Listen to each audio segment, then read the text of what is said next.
నేను చెప్తున్నా, మీరందరూ నాకు కావాలా, మిమ్మల్ని అందరినీ ప్రేమిస్తున్నాను, మీరు కావాలి. కానీ మాట వరుసగా అంటున్నా, ఒకవేళ ఒక టైం వచ్చింది అందరు నన్ను వదిలి వెళ్ళిపోయారు అనుకోండి, ఒక్కడనే కూర్చున్నాను అనుకోండి, అప్పుడు కూడా ఇప్పుడెంత జోవియల్గా నవ్విస్తూ కాన్ఫిడెంట్గా ఉన్నానో అప్పుడు కూడా అంతే ఉంటా. ఎందుకంటే 1980 సంవత్సరంలో నేను సేవ ప్రారంభించినప్పుడు నేను ఒక్కడనే, నాకెవరు లేరు. అందరూ ఉన్నందుకు సేవ మొదలుపెట్టానా?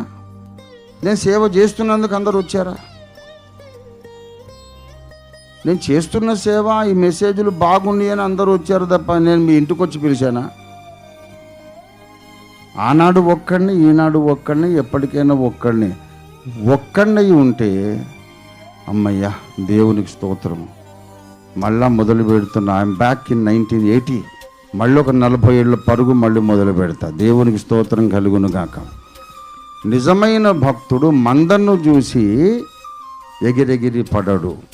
నాకు 10 లక్షల మంది సంఘం ఉన్నా, 2-3 ఉన్నా నాకు సమానమే. ఎందుకంటే కోట్ల మంది కంటే ఎక్కువైన యేసయ్య నా ప్రక్కన ఉన్నాడు కాబట్టి దేవునికి స్తోత్రం. యేసయ్య ఇట్లాంటి చెత్త ఇష్యూస్ మాట్లాడాడు.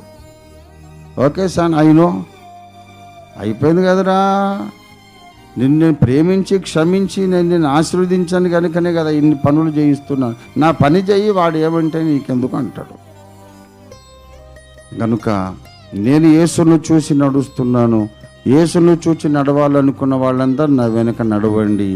ఇప్పుడు పిలిపిస్తున్నా, ఓఫీరిస్టులలో ఎవరైనా మా అయ్యగారి వివాదంలో పడకుంటే బాగుండును అన్న వాళ్ళు ఎవరన్నా ఉంటే వాళ్ళకు మీకు స్వేచ్ఛ ఇస్తున్నా. నాకన్నా ఎక్కువ పరిశుద్ధుడు, ఎక్కువ జ్ఞాని ఎవడైనా మీకు దొరికితే అతని కాపరిత్వంలో మీరు నడవచ్చు.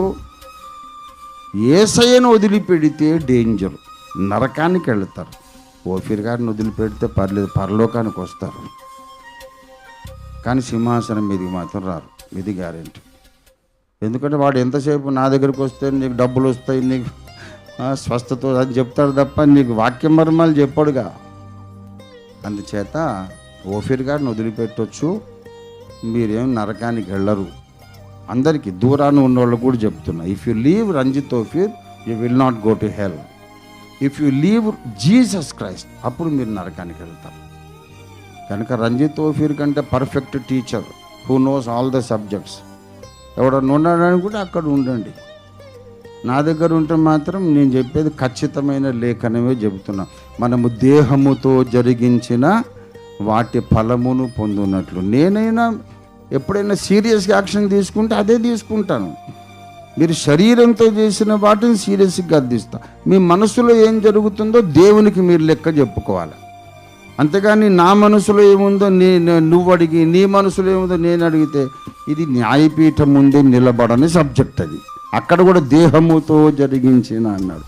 మనసులో ఏమన్నా బ్యాడ్ ఉంటే అది దేహ చర్యలుగా మారకుండా అడ్డుకోవడమే క్రిస్టియన్ హోలీనెస్, క్రైస్తవ పరిశుద్ధత.